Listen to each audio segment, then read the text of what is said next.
ऐसे अपने आशिक को दे दिए हैं और मैंने पास रखी कुल्हाड़ी उठा ली और अपनी पत्नी को मार डाला। फिर उसके शव के टुकड़े करके संदूक में भर दिया और नदी में फेंक दिया। कुछ देर बाद मेरा बेटा रोता हुआ घर आया और बोला, पिताजी मुझसे बहुत बड़ी गलती हो गई है, माँ को कुछ मत कहना। मैंने पूछा क्या हुआ? वह रोते हुए बोला, आप जो संदूक माँ को देकर गए थे, मैं उसे लेकर खेलने चला गया था। तभी एक आदमी आया, उसने मुझे मारा और पैसे देखकर संदूक छीन कर ले गया। सारी गलती मेरी है, तो भगवान के लिए माँ को कुछ मत कहना। माँ को कुछ भी पता नहीं है। यह सुनकर धोबी फूट फूट कर रोने लगा। जब यह पूरी कहानी राजा को पता चली तो राजा ने उस आवारा आदमी को खोज निकाला, जिसके कारण धोबी ने अपनी पत्नी की हत्या कर दी थी। राजा के आदेश पर उन दोनों को फांसी दे दी गई। इतनी कहानी सुनाकर जलबेताल ने कहा, उस स्त्री की मृत्यु का असली दोषी कौन था? राजा ने कहा, धोबी, क्योंकि कोई भी मनुष्य जब बिना सोचे समझे कोई कार्य करता है तो दोष उसी का होता है। तब बेताल ने कहा, तुमने बिल्कुल सही उत्तर दिया है राजन। हर मनुष्य को चाहिए कि कोई भी कार्य करने से पहले उसकी पूरी जांच पड़ताल कर ले,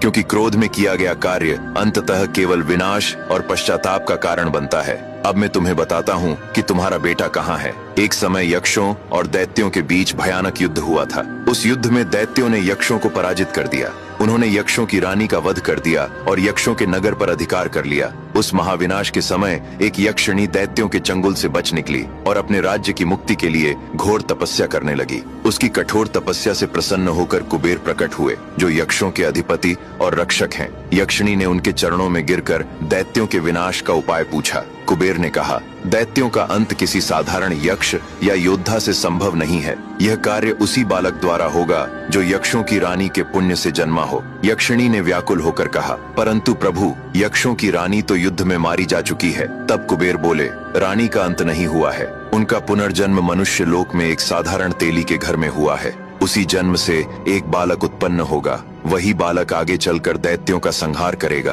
तुम्हें उसे लाना होगा और दिव्य अस्त्र विद्या से तैयार करना होगा, क्योंकि वही इस भयानक युद्ध का अंत कर सकता है। इसी कारण यक्षिणी तुम्हारे पुत्र को अपने लोक में ले आई। उसने उसे संरक्षण दिया, अस्त्र विद्या सिखाई और युद्ध के लिए तैयार किया। अब तुम्हारा पुत्र बड़ा हो चुका है, शीघ्र ही दैत्यों से युद्ध करके यक्षों के देश को मुक्त करेगा। तो राजा ने भी अपने पुत्र की सहायता करने का निश्चय किया। उसने कहा, मैं भी यक्षों के राज्य में जाना चाहता हूँ ताकि अपने बेटे की मदद कर सकूं।